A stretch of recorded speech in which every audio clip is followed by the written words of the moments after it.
Merhaba örgü severler. Bugün sizlerle birlikte bu gördüğünüz motifleri öreceğiz. Çok şık, çok gösterişli, kullanışlı bir model. Peki bu motiflerle neler örebilirsiniz? Hırkalar, battaniyeler, koltuk şalları, çantalar ve aklınıza gelebilecek pek çok projede kullanabileceğiniz güzel bir örnek oldu. İsterseniz hemen motifin yapımına başlayalım. Model anlatımına geçmeden önce kullandığım iplik ve tığ hakkında bilgi vermek istiyorum. Ben motifimi örerken koton iplik kullandım ve 2,5 milim tığla ördüm. Siz elinizin sıkı veya gevşek olmasına göre kullanacağınız tığ ve ipi seçebilirsiniz. Hemen başlayalım motifimizin yapımına. Motifi örmeye her zaman olduğu gibi sihirli halkayla başlıyorum. Şöyle ipi parmağımda bir tur döndürdüm. Tığımı buradan geçirdim. Bir zincirle kilitledim. Ve 2 tane daha zincir çekiyorum. Motif boyunca hep ikili trabzan öreceğim. Onu da şu şekilde yapıyorum. Tığıma ipimi doladım. Bu oluşturduğum sihirli halkanın içine gelip ilmeğin ikisini bir çektim. Çektiğim zinciri de trabzan olarak sayıyorum ve bu sihirli halkanın içine toplamda 16 tane trabzan örüyorum. İlmeğin ikisini bir çekiyorum. Ben sıramı tamamlayayım. Toplamda 16 trabzan ördükten sonra bir üst sıraya birlikte geçelim. Başlarken çektiğim zinciri de dahil ederek toplamda 16 tane trabzan ördüm ve sihirli halkamın ipini çekerek ortadaki boşluğu küçültüyorum. Ve ilk başta çektiğim zincirin tepesine tığımı batırıp arkadaki ipi de gizlemek ve sabitlemek istediğim için bu şekilde alıyorum ve kaydırma yöntemiyle ilmeğimi kapattım. Ve bu ipliği daha da sabitlemek ve açılmasını önlemek için bir tur daha döndürüyorum. 3 zincir çektim. Tığıma ipimi doladım. Hemen şu son battığımız yere değil, yanındaki trabzanın tepesine batıp ikili trabzan örüyorum. Tekrar bir zincir. Hemen yanındaki trabzanın tepesine bir tane ikili trabzan örüyorum. Bu sırada bütün trabzanların tepesine aralarında birer zincir çekerek trabzanlar örerek sıramızı tamamlayacağız. Görüntüsü de şu şekilde. Zincirlerinizi çok sıkı çekmeyin, kasma yapmasın. Biraz gevşek bırakın. Bütün trabzanların tepesine aralarda birer zincir çekerek sırayı tamamlayalım. Bir üst sıraya birlikte devam edelim. Sıramı tamamladım. Bir zincir çektim ve burada ilk başlarken zincir çekmiştik. Sayıyorum hemen. İkinci zincire tığımı batırdım. Kaydırmayla kapattım. Ve yine bu boşluğun içine gelmek için bir tane daha kaydırma yapıyorum. Ve toplamda 3 tane zincir çektim. Aynı yuvanın içine 2 tane daha ikili trabzan örüyorum. Ve toplamda 3 tane trabzanım olmuş oldu.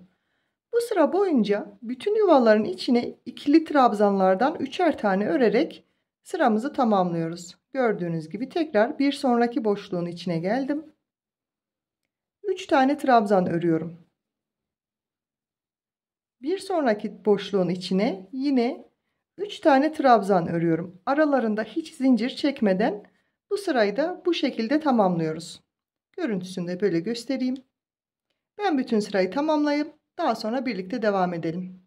Son yuvanın içine de 3 tane trabzanı ördükten sonra ilk başlarken çektiğim zincirin tepesine kaydırmayla ilmeğimi kapattım. 3 zincir çekiyorum ve bu battığım zinciri saymadan hemen yanındaki trabzanları sayıyorum. 2 tanesini boş bıraktım. Üçüncüsüne sık iğne ile kapatıyorum. Tekrar 3 zincir. 2 trabzanı boş bırakıyorum. Üçüncüsüne sık iğne ile kapatıyorum. Tekrar 3 zincir. 2 tanesini boş bıraktım. Üçüncüsüne sık iğne ile battım. Bu sırada motifimizin köşe olmasını sağlayacağız. Şu anda yuvarlak motifimiz. Bu sırayı yaptığımızda bu köşe yuvalarını hazırlıyoruz. O yüzden de şimdi 3 tane 3'er zincir çekip 3. trabzana battıktan sonra bu kez 4 tane zincir çekiyorum. 4 zincir ve yine 2 trabzanı boş bırakıp üçüncüye sık iğne ile batıyorum. Tekrar 3 zincir 3. trabzana sık iğne, 3 zincir, 3.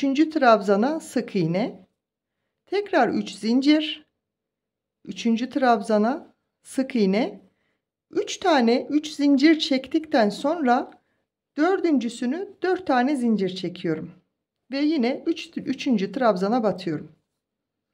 Yani ne yapıyoruz?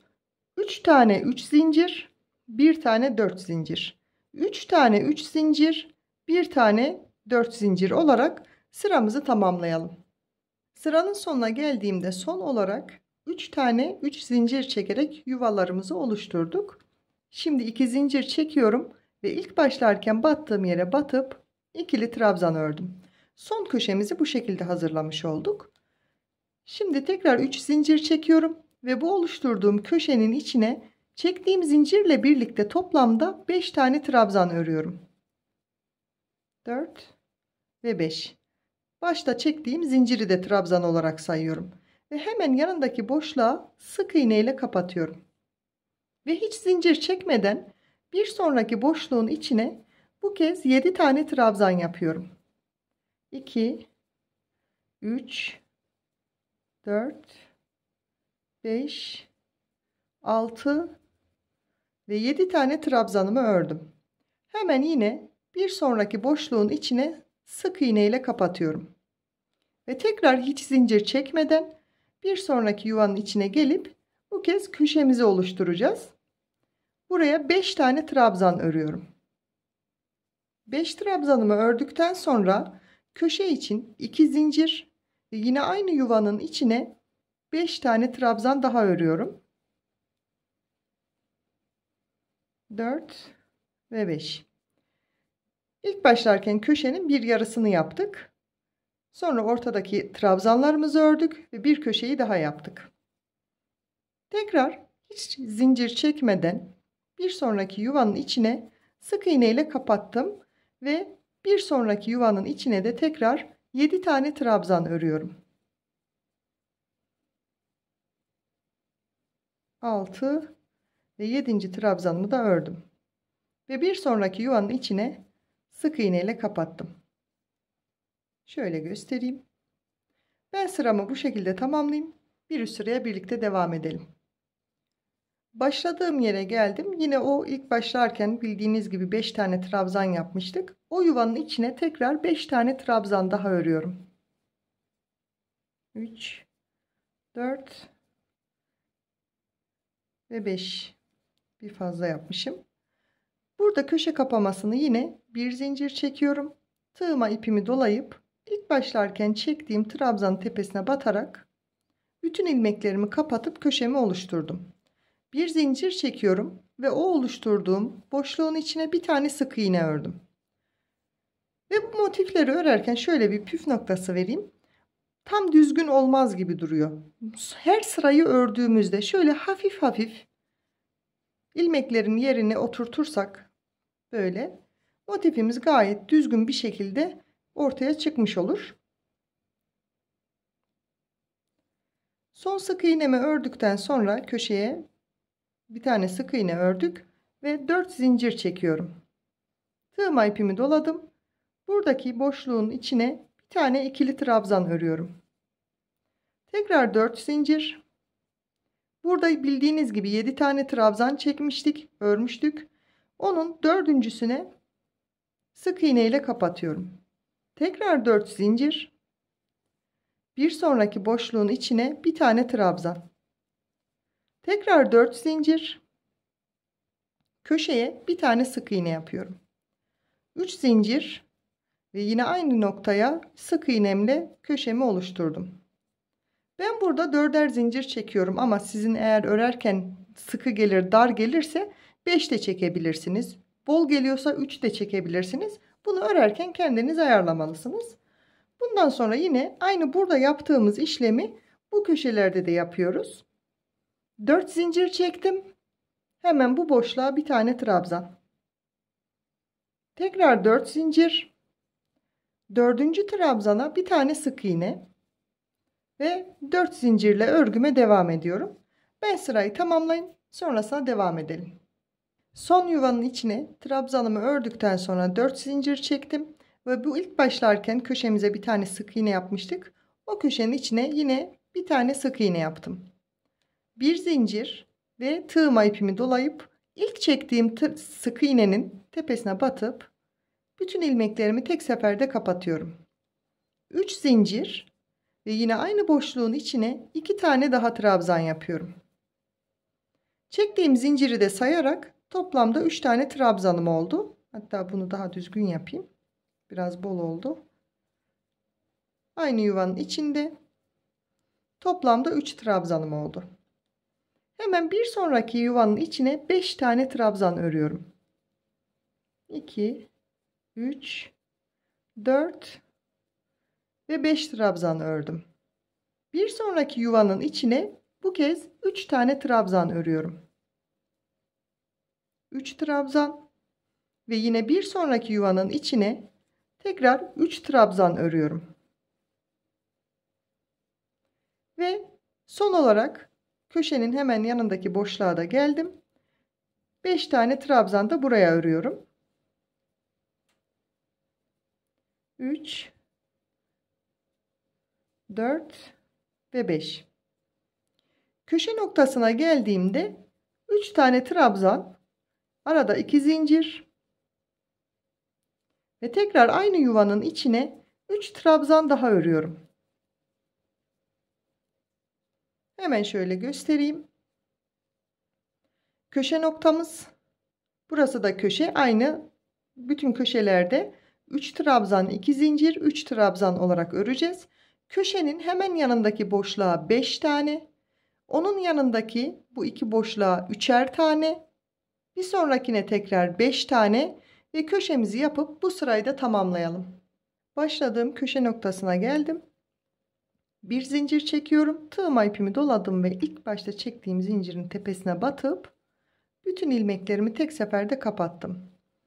Ve 3 zincir çekiyorum. Ve artık motifimizin son sırasına geldik. Aynı boşluğun içine bir tane daha trabzan örüyorum. Toplamda 2 trabzanım olmuş oldu. Ve bundan sonra artık gördüğüm bütün trabzanların tepesine birer tane trabzan örüyorum. Aralarında hiç zincir çekmiyorum.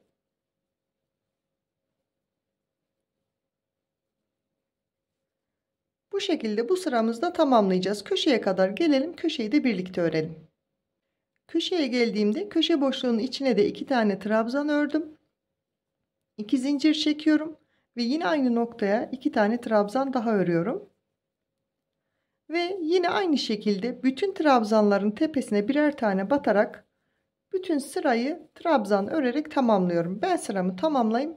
Motifimizi birlikte bitirelim.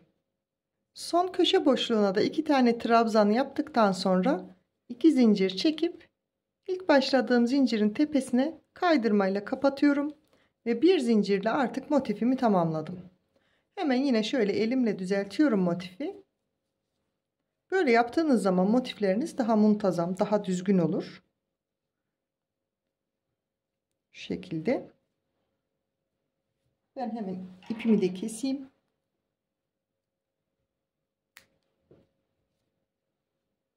Gördüğünüz gibi motifimizin son hali bu şekilde. Hemen ölçüsünü de veriyorum. 13,5 santim etmiş ama tabii sizin elinizin ayarına göre bu değişir. Kullandığınız tığ ve iplik ölçüyü tamamen değiştirecektir. Şöyle tekrar göstereyim. Ben çok seviyorum bu motiflerle bir işler yapmayı. Umarım siz de sever, benimle birlikte örersiniz. Eğer videoyu buraya kadar izlediyseniz beğeni ve yorum bırakmayı unutmayın. Yeni videolarda görüşmek üzere. Hoşça kalın.